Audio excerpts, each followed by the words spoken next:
Welcome to this tutorial of QUICKSURFACE.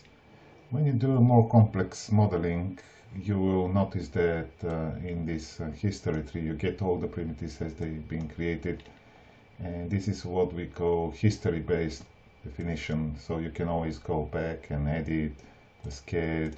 The problem is that I personally get lost at some point and I don't know what's going on. For example, here I created one object which I want to merge with this one.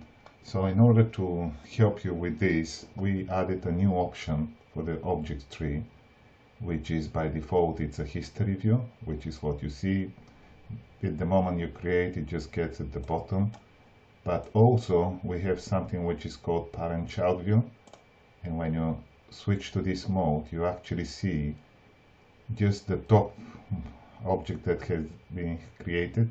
For example, here this fillet I can explore has been applied on a trim surface, and this trim surface actually has been created by using the two cones and using this plane, and I can explore that this plane is actually being created as an offset of the other plane. This is quite convenient, so now I can easily, for example, rename this and have much better organized. There are two options here which you can use.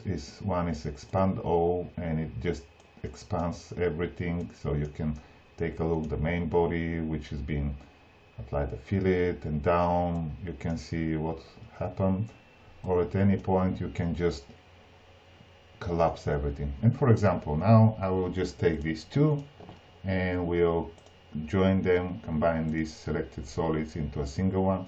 As you see now, it created a new solid body, which is a result of operation of combining my two cones here and the solid body.